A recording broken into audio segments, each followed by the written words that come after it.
Hey, what's up everyone? I'm Tom from Sleep Foundation. Today we're actually taking a look at a piece of sleep and meditation technology, the Muse Headband. So I've been trying out this headband for a few weeks. Actually, I got my family in on the fun on this one, and I have a few thoughts about it. So in this review, we'll talk about how it works, some of the features available, and then we'll talk about whether it's worth the price.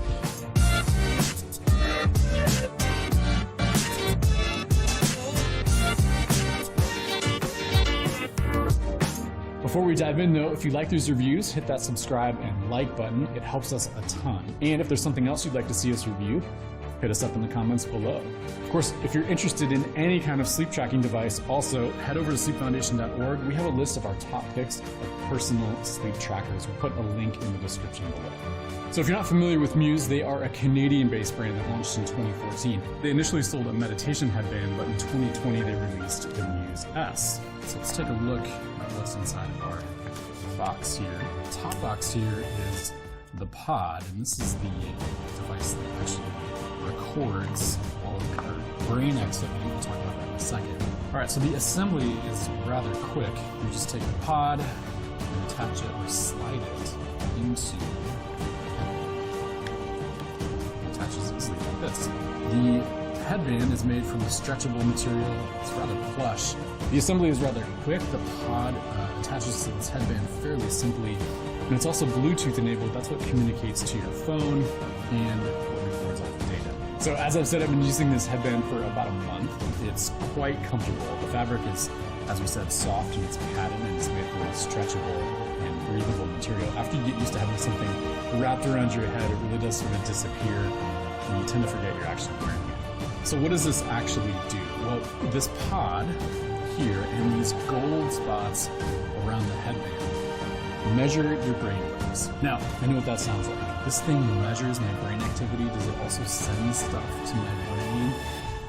Not quite. This is basically a personal EEG device, and EEG stands for an electroencephalogram. So in a medical setting, these are devices that measure the electrical firings in your brain. Basically, it monitors the activity in your brain. It helps measure the brain's response to stimuli or its ability to not respond, in this case, which we'll talk more about in a second. So this device has a number of sensors. In addition to measuring your brain activity, it monitors your cardiac activity, your breathing, your blood flow, and your motion. And all of these sensors record their data, and it's transmitted via Bluetooth to an app on your phone.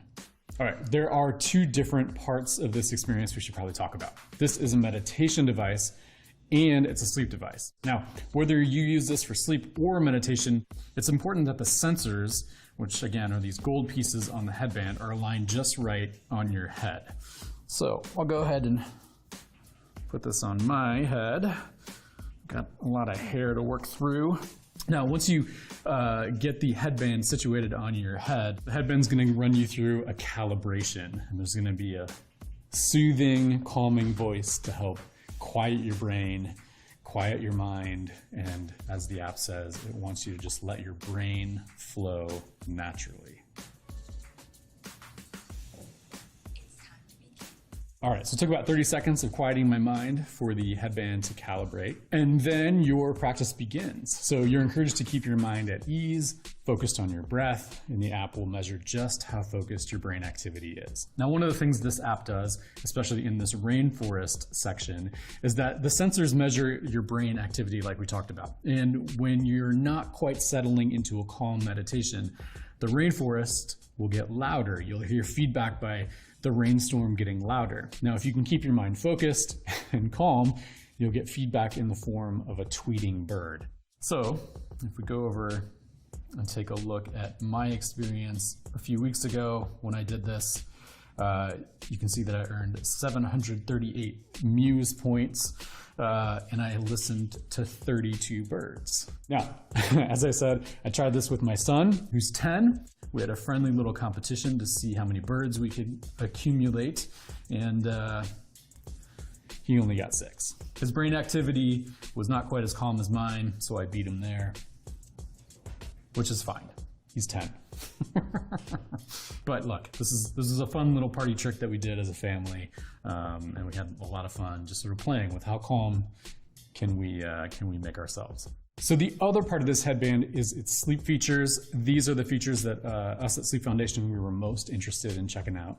So you wear the headband just the same as you would for meditation, but the app offers a suite of tools to help you fall asleep. So you can use guided meditations to help calm yourself as you're falling asleep. You can use soundscapes also, river walks, beach island, or you can use your own playlist or podcast to help you fall asleep. That's a recent addition that Muse added to their app. So wearing this nightly will generate a sleep score, and it'll give feedback on how long you stayed asleep, how deep your sleep was, your heart rate, and your overall stillness. I found that it was a pretty comprehensive picture of my sleep. This can be a great tool if you have trouble falling asleep, or if you just want to get a better picture of what your sleep is like, how long you're in REM, how many disruptions you have, maybe even if you're getting quality sleep at night.